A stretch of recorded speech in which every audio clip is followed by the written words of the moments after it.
The Lord said, "The man who performs the ordained task without desiring its fruits, rather than the one who just gives up lighting the sacred fire or action, is a sannyasi and a yogi." Remember, O Arjuna, that yoga, selfless action, is the same as renunciation, knowledge. For no man can be a yogi without a total rejection of desire. Whereas selfless action is the means for the contemplative man who wishes to achieve yoga, a total absence of will is the means for one who has attained to it. A man is said to have achieved yoga when he is unattached to both sensual pleasure and action. Since the soul enshrined in a man is his friend as well as his foe, it is binding on a man to lift himself by his own effort rather than degrade himself.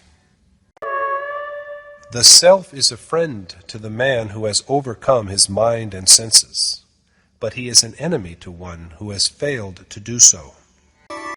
God is ever and inseparably present in the serene heart of the self-abiding man who is unmoved by the contradictions of heat and cold, happiness and sorrow, and fame and infamy. The yogi, whose mind is quenched with knowledge, both divine and intuitive, whose devotion is steady and constant, who has conquered his senses well, and who makes no distinction between objects ostensibly as different as earth, rock, and gold, is said to have realized God. That man is indeed superior, who views all with an equal mind, friends and foes, the antagonistic, indifferent, neutral or jealous, kinsmen, and the righteous, as well as sinners. The yogi, engaged in self-conquest, should devote himself to the practice of yoga in loneliness in a secluded place, controlling his mind, body, and senses, and rid of desire and acquisitiveness. At a clean spot, he should devise a seat of kush grass or deerskin covered with a piece of cloth, which is neither too high nor too low. He should then sit on it and practice yoga, concentrating his mind and restraining the senses for self-purification. Holding his body, head, and neck firmly erect, his eyes should concentrate on the tip of the nose, looking neither right nor left. Abiding in continence, fearless, serene at heart, alert and restrained in mind, he should surrender himself firmly to me. The yogi with a restrained mind, who thus meditates on me incessantly, at last attains to the sublime peace that dwells in me. This yoga, O Arjuna, is neither achieved by one who eats too much or too little, nor by one who sleeps too much or too little. Yoga, the destroyer of all grief, is achieved only by those who regulate their food and recreation, who strive according to their capacity, and who sleep in moderation. A man is said to be endowed with yoga when, restrained by the practice of selfless action and contented with self, his mind is freed from all desires. An analogy is usually drawn between the lamp whose flame does not flicker because there is no wind, and the fully restrained mind of a yogi engaged in contemplation of God.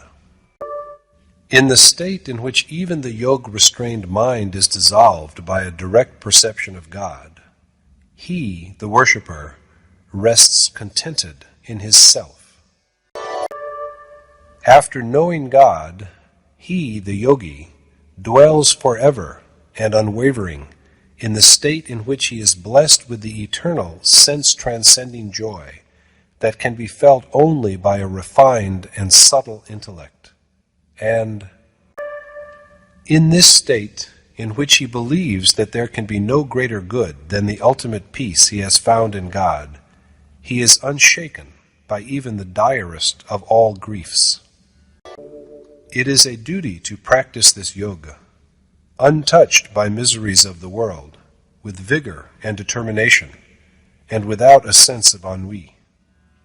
Abandoning all desire, lust, and attachment, and pulling in by an exercise of the mind the numerous senses from all sides. His intellect should also rein in the mind firmly and make it contemplate nothing except God, and thus, step by step, he should proceed towards the attainment of final liberation. Doing away with the causes that make the inconstant and fickle wander among worldly objects, he should devote his mind to God alone.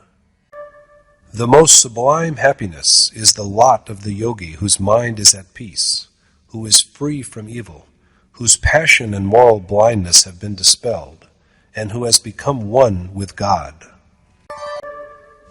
Thus, constantly dedicating his self to God, the immaculate yogi experiences the eternal bliss of realization. The worshipper, whose self has achieved the state of yoga, and who sees all with an equal eye, beholds his own self in all beings, and all beings in his self. From the man who sees me as the soul in all beings, and all beings in me, Vasudev, I am not hidden, and he is not hidden from me.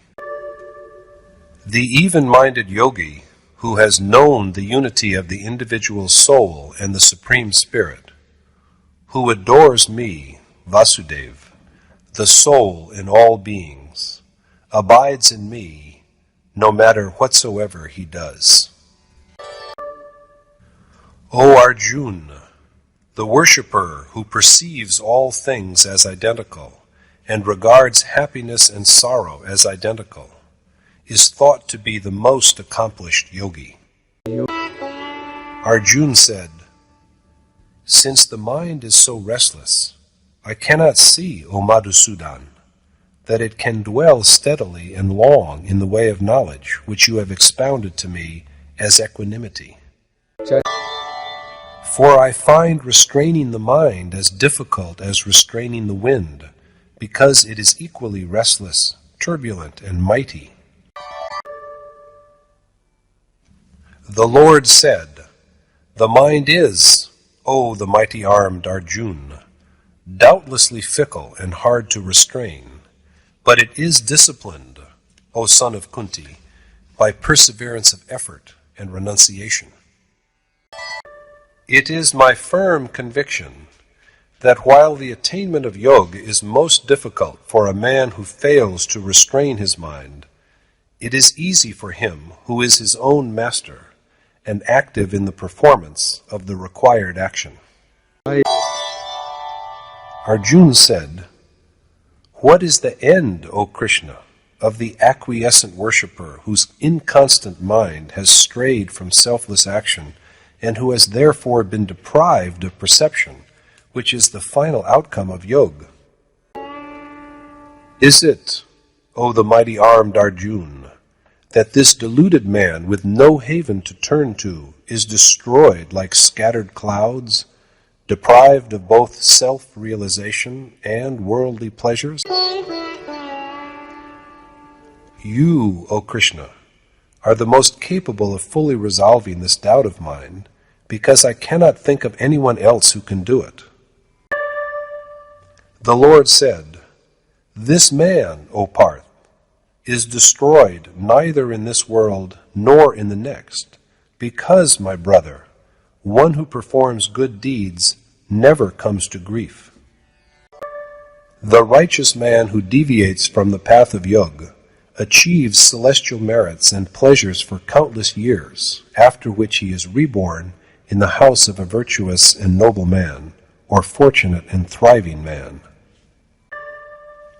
Or he is admitted to the family, kul, of discerning yogi, and such a birth is truly the most rare in the world. He naturally bears with him into his new birth the noble impressions, sanskar, of Yog from his previous existence, and by dint of this he strives well for perfection that comes from the realization of God.